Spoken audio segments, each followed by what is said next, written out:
perk up. Let me Game face find on. a personality, right? HFPA B12. I need one. Thanks. So, Lee, I just wanted to start with you. Rick Dalton is this great character where he's obviously still a good actor, but he's probably just missed his opportunity. Right. How did you see Rick, and also did you relate to him in a way, because you've been in this industry for a long time, you've probably seen many I Rick think Daltons? we intrinsically related. I've grown up in this industry. I have a lot of friends that are actors. I knew this kind of dynamic from the audition process early on, and I know how hard it is to be successful in this industry. And I know how fortunate I have been. So to watch this, and a lot of the initial conversations I had with Quentin, whether he was actually talented or not, or whether he was perpetually going to just feel sorry for himself. And Quentin had an admiration for Rick's talent based on a lot of historical references, people that he admired in cinema and television that we got to watch a lot of, and it's just a matter of Rick's potential to push himself further and to stop wallowing in his own self-misery was what I was trying to capture up on screen. Yeah.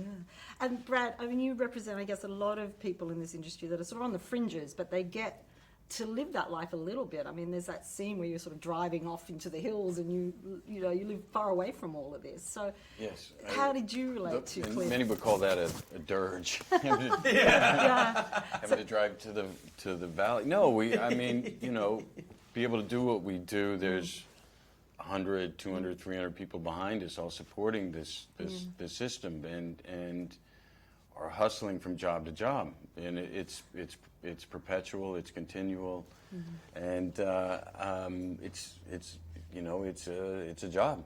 Yeah, I love the chemistry between the two of you. I know it's the first time you've worked together on screen, but there's just this sort of natural friendship. It's just so alive on the screen. Where did that come from? Did you just sort of have straight away when you started working? We both and sort of instinctively understand that dynamic, that relationship of how isolating this industry can be, being on sets months at a time, disconnected from your family and friends, and those professional relationships kind of do turn into family. They become everything to you while you're there.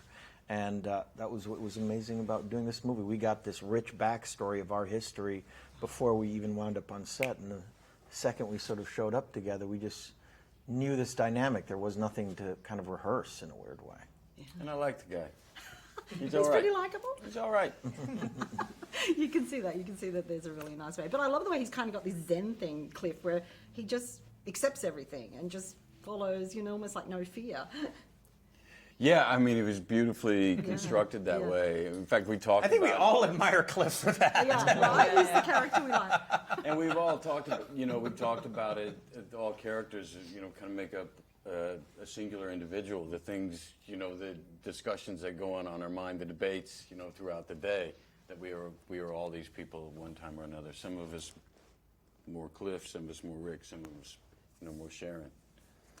And Margot, we know so much about Sharon Tate, but mostly how things ended with Sharon. And I really felt like you just brought her alive. There was this joy, there was this innocence, there was this beautiful capture of Sharon Tate. So can you talk about that, playing Sharon? Yeah, I mean, it was an absolute delight, and most importantly, that it was so evident that that's what Quentin wanted her to be on screen.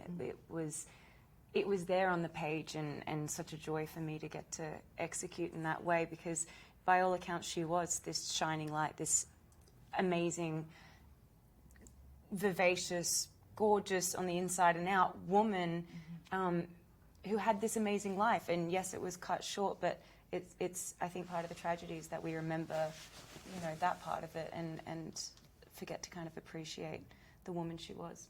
Yeah, and that was important to you too, to make Sharon... The most important in a way, where it's like had a story to tell and I wanted to tell the story, but there also was an agenda to the movie to give this woman who's, for the most part, the world has defined her by her tragic death, and to show that there was a life before that, and to not put it in a grand story, but just hang out with her, just living her life. Great. Okay. Well, thank you guys. Thank you. Thank you very much. I'll see you downstairs.